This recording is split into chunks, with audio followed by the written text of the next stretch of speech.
Töt közde kütü sekin şamallar, leglekler uçartkan balilik çağlar. Eşimde kökke singen şu minutlar, çinqihan yipni sezgen gödek kollar. Kanatsız köklerini şunqihan legler, ipnin kadirini bilgen mulegler.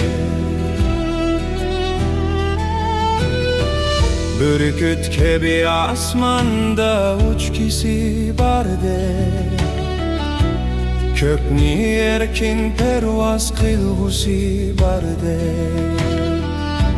Galtek ip mueslila gereksizde, temkin ve mehrur körüngen legler. Kanatsız köklerini şungigan legler, yipnin kadirini bilgen mulegler.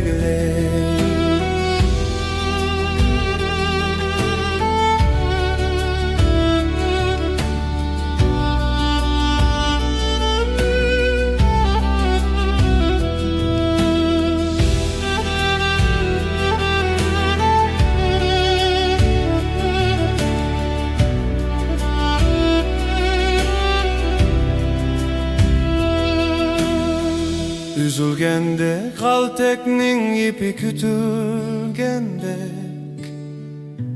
mullaklap şungigan kökni leglek.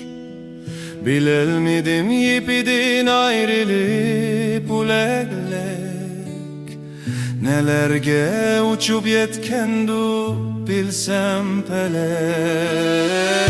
Kanatsız köklerini şungigan legler, ipnin kadirini bilgen mulegler. Kanatsız köklerini şungigan legler, ipnin kadirini bilgen mulegler.